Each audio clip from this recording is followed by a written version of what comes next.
the famous Oval Cricket Ground, but rather oddly, with the England rugby captain, Chris Robshaw. Why are you here, sir? We're here tonight because it's a Tom Maynard ball, which is all about kind of sending a legacy up in his name. Of course, there's a bit of tragic news about him earlier in the year, and it's about giving someone the opportunity to go to Millfield and giving them a scholarship to kind of experience the fantastic facilities there and give them the best possible opportunity to go and kind of keep moving on with them. And of course, you're an ex-Millfield pupil as well. You knew Tom? Yeah, Tom was a couple of years below me, so knew of him. Of course, you play rugby and football and cricket and all these kind of things together and cross paths.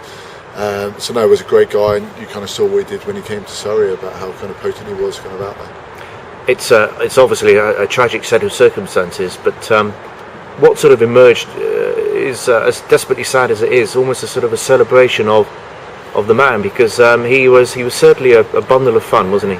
Yeah, and Duncan kind of said some great words in there about how tonight is a celebration about, of course, it's about raising money for a great cause and celebrating the life of Tom, and giving someone the opportunity to go there and hopefully to kind of fulfil those kind of things.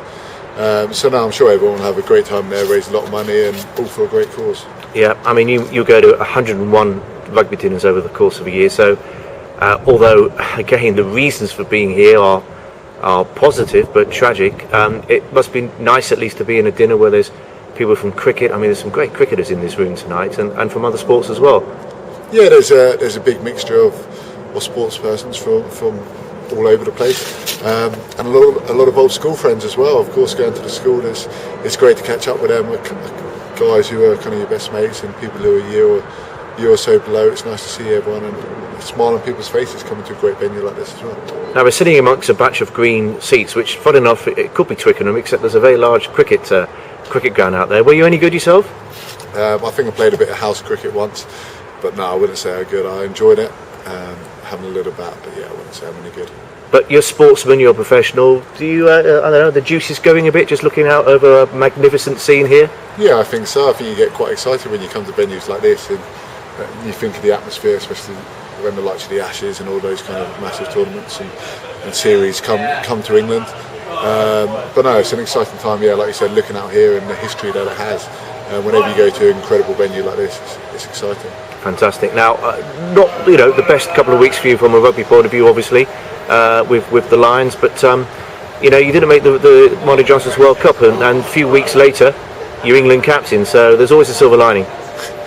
Yeah, it's not been ideal, but it's professional sport, and these things happen, don't they? It's about kind of moving forward. You have your sulk, you mope about a bit, and then it's time to get back on the horse. We've got everyone at the club, the coaches, the players, friends, family have all been very supportive, and it's about going out there and trying to retain our Premiership Championship, which we did last year, and we want to go out there and win it again.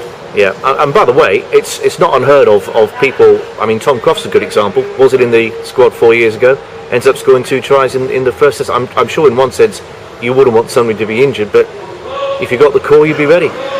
Yeah, of course. And I spoke to Stuart earlier, and we're wrestling from Argentina and stuff like that, which is it's great to say. But of course, if you get the call, you are ready. But I don't think you sit by the phone kind of waiting and wishing ill on anyone.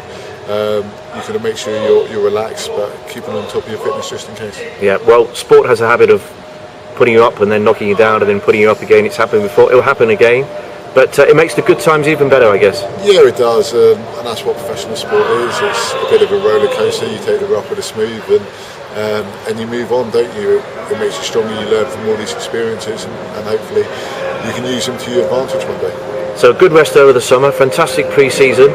You'll be absolutely buzzing come September. Yeah, definitely. I mean, that's the kind of aim of potentially missing this tour and having a rest.